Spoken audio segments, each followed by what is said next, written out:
Hello guys, welcome to Appa classes. और आज हम लेबर कोड्स के बारे में पढ़ने वाले हैं। तो जिसमें हम आज एक पहला कोड पढ़ेंगे, that is code on wages.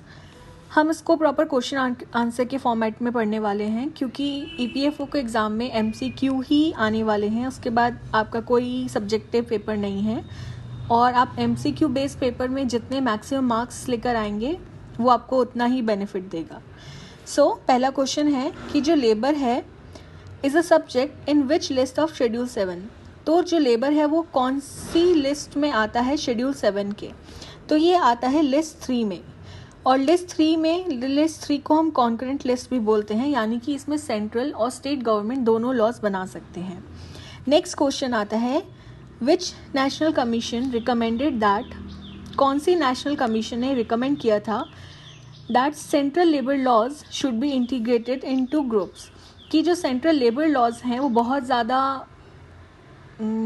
ज़्यादा थे, तो जिस वजह से हमें काफ़ी प्रॉब्लम होता था उन सबको एक साथ देखने में। तो कौन सी नेशनल कमीशन ने रिकमेंड किया है कि उसको ग्रुप्स में लेके आना चाहिए था? तो वो किया था सेकेंड नेशनल कमीशन ने। याद रखिएगा, लेबर जो है कॉन्करेंट लिस्ट में आता है, और सेकेंड नेशनल लेबर कमीशन ने हमें रिकमेंड किया था कि सेंट्रल लेबर लॉज को आपको इंटीग्रेट करना चाहिए ग्रुप्स में। नेक्स्ट हम देखते हैं अब कोड ऑन वेजेस प्रॉपर। पहला क्वेश्चन है इसमें, wage code regulated which kind of payment. ये काफ़ी इंपॉर्टेंट क्वेश्चन है कि जो वेज कोड है उसमें कौन कौन सी पेमेंट्स के बारे में बात की गई है। तो एक वेज के बारे में बात की गई है और एक बोनस पेमेंट के बारे में बात की गई है। नेक्स्ट है कोड, इस जो भी नया कोड आया है इसने कौन कौन से लॉज को रिप्लेस किया है? तो इसने 4 लॉज को रिप्लेस किया है। Payment of wages act 1936, minimum wage act 1948, payment of bonus act 1965, equal, ये रेम्यूनरेशन होगा, एक सेकेंड अब इसको ठीक कर लीजिएगा, ये रेम्यूनरेशन एक्ट है। Okay, 1 second.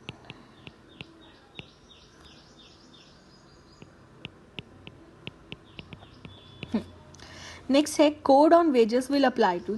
ये कोड जो आया है ये किस पर अप्लाई होगा? तो ये सारे एम्प्लॉयज़ पर अप्लाई होगा। Who will take decision on wage for employment in mines, railways, oil fields. ये माइंस, रेलवेज और ऑयल फील्ड्स जो हैं ये काफ़ी बड़े बड़े सेक्टर्स हैं, तो इनमें कौन डिसीजन लेगा एम्प्लॉयमेंट के लिए? वो लेगी सेंट्रल गवर्नमेंट। हम ऐसे क्यों बात कर रहे हैं कि कौन सी गवर्नमेंट डिसीजन लेगी? क्योंकि लेबर जो सब्जेक्ट है हमने ऊपर पढ़ा वो कॉन्करेंट लिस्ट में आता है, यानी कि सेंट्रल और स्टेट गवर्नमेंट दोनों इसमें लॉज बना सकते हैं। नेक्स्ट क्वेश्चन है कि who will take decision on wages for employment other than above mention employment, यानी कि अगर माइंस हटा दो, रेलवेज हटा दो और ऑयल फील्ड्स हटा दो, तो इसके अलावा जो एम्प्लॉयमेंट का जो डिसीजन है वो कौन लेगा? तो वो लेगा स्टेट गवर्नमेंट। नेक्स्ट क्वेश्चन है द टर्म वेजेस। अब ये जो टर्म है वेज, इसमें क्या क्या आता है? हम बात कर रहे हैं वेजेस, तो इसमें आता है सैलरी, अलाउंस और एनी अदर मॉनेटरी कंपोनेंट। यानी कि अगर वेजेस में इंक्लूड होंगी 3 चीज़ें, एक सैलरी, एक अलाउंस और कोई भी जिसमें आपको मॉनेटरी यानी कि पैसे के फॉर्म में आपको मिल रहा है। आगे लिखा है कि इट डज नॉट इंक्लूड, इसमें क्या इंक्लूड नहीं होगा? बोनसेस और ट्रैवलिंग अलाउंस। याद रखिएगा कि बोनस और ट्रैवलिंग अलाउंस इसमें ऐड नहीं होगा। नेक्स्ट क्वेश्चन है, who will fix floor wage. Floor wage कौन फिक्स करता है? तो वो करता है सेंट्रल गवर्नमेंट। नेक्स्ट क्वेश्चन है कि floor wage depend on which factors. तो ये 2 फैक्टर्स पे डिपेंड होता है, एक living standard of workers and next is geographical locations.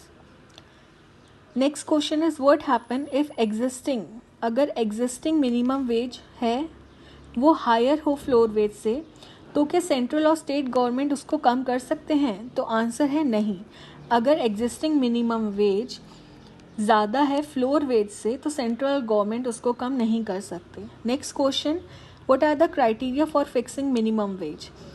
क्या क्राइटेरिया है कि आप मिनिमम वेज कैसे फिक्स करोगे? So difficulty level of work और वर्कर्स का स्किल लेवल, कितना ज़्यादा डिफ़िकल्ट काम है उस पर डिपेंड करेगा, और वर्कर्स का स्किल लेवल क्या है उस पर डिपेंड करेगा। नेक्स्ट क्वेश्चन है, minimum wage should be reviewed by the government at least in at least how many years, तो जो मिनिमम वेज है उसको गवर्नमेंट को रिव्यू करना चाहिए एटलीस्ट कितने सालों में, तो इन एटलीस्ट 5 ईयर्स, 5 सालों में कम से कम उसको रिव्यू करना पड़ेगा।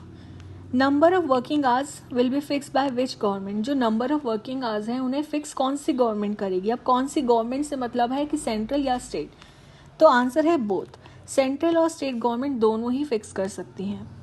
इन case of overtime work के केस में जो वर्कर है उसको कितना कंपनसेशन मिलना चाहिए, at least twice the normal wage, यानी कि जितनी उसको नॉर्मल वेज मिल रही है उसका दुगुना उसको ओवर टाइम वर्क के लिए कंपनसेशन मिलेगा। Next question, the employer can fix the wage period as, यानी कि जो एम्प्लॉयर है जिसने एम्प्लॉय को एम्प्लॉयमेंट दी है वो वेज पीरियड यानी कि कितने टाइम में उसको पैसा देना चाहिए वो कैसे फिक्स कर सकता है, तो वो डेली का पैसा दे सकता है, हफ्ते का, फोर्टनाइटली यानी कि 15 दिन में, और monthly. Next question, can employer deduct the wages, क्या जो एम्प्लॉयर है वो वेज कम भी कर सकता है। अगर ये क्वेश्चन एग्जाम में आया तो ज़्यादातर आंसर लिखेंगे no, but the answer is yes, वो डिडक्ट कर सकता है। Next question is deduction by employer should not exceed by how much % of workers as, यानी कि जो एम्प्लॉयर पैसा कम कर सकता है, वेज कम कर सकता है, पर कितने % तक, नॉट मोर देन 50%, यानी कि वो 50% से ज़्यादा उसकी तनख्वाह नहीं काट सकता। What can be the points for which employer can deduct workers wage, ऐसे कौन से पॉइंट्स हो सकते हैं जिसमें जो एम्प्लॉयर है वो वर्कर्स की वेज काट सकता है, तो फ़ाइन, अगर कोई फ़ाइन लगा हो उस पर, एब्सेंस हो ड्यूटी से, वो आया ही ना हो ड्यूटी पे, accommodation given by the employer, या फिर अगर उसने पहले से ही कोई एम्प्लॉय को एडवांस दे रखा हो। Does the code talk about gender discrimination in wages, क्या इस कोड में कुछ भी ऐसा लिखा हुआ है जो जेंडर डिस्क्रिमिनेशन के बारे में बोलता है, यानी कि मना करता है कि जेंडर डिस्क्रिमिनेशन नहीं होना चाहिए, तो हाँ, इसमें जेंडर डिस्क्रिमिनेशन को रोकने की बात की गई है। नेक्स्ट क्वेश्चन है, what does similar nature of work defined as, एक ये टर्म है सिमिलर नेचर ऑफ वर्क, तो इसका मतलब क्या है, इसका मतलब है कि for which skill, effort, experience और रिस्पॉन्सिबिलिटी रिक्वायर्ड आर सेम, जिसमें उस नेचर ऑफ वर्क को हम सिमिलर नेचर ऑफ वर्क कहेंगे जिसमें स्किल, एफर्ट, एक्सपीरियंस और रिस्पॉन्सिबिलिटी सेम लगती हो। Next question, advisory board will set up by which government, तो एक एडवाइजरी बोर्ड बनता है, क्वेश्चन पूछा गया है कि कौन सी गवर्नमेंट सेटअप करती है, तो आंसर है बोथ, सेंट्रल और स्टेट गवर्नमेंट दोनों ही इसको सेट करती है।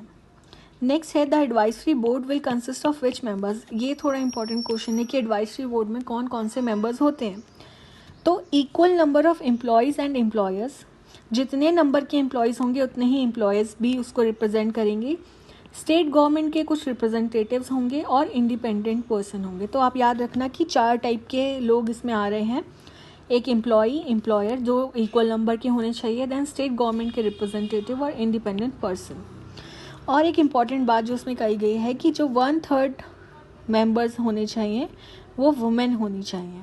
ओके, नेक्स्ट क्वेश्चन है, what is the aim of advisory board, aim क्या है एडवाइजरी बोर्ड का, तो इसका एम है कि वो एडवाइस करे गवर्नमेंट को मिनिमम वेज फिक्सिंग में, मिनिमम वेज फिक्स करने में मदद करे और इंक्रीज़ करे employment opportunities for women, women के लिए जो एम्प्लॉयमेंट अपॉर्चुनिटीज़ हैं उनको इंक्रीज़ करें।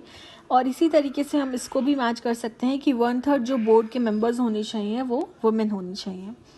नेक्स्ट क्वेश्चन है, what are the penalties specified by code if employer committed offence, कौन कौन सी पेनल्टीज लग सकती हैं एम्प्लॉयर पे अगर उसने ऑफेंस लाया, तो पेनल्टीज लग सकती हैं अगर वो कॉन्ट्रावेंशन करे किसी प्रोविजन का, यानी कि कोड में दिए हुए किसी भी बात का पालन ना करे, लेस मिनिमम वेज दे, और इसके लिए जो मैक्सिमम पनिशमेंट रखी गई है वो है 3 months इम्प्रिजनमेंट, यानी कि 3 महीने की जेल, अलॉन्ग विद 1 लाख रुपये फ़ाइन, यानी कि 1 लाख रुपये का फ़ाइन भी लग सकता है।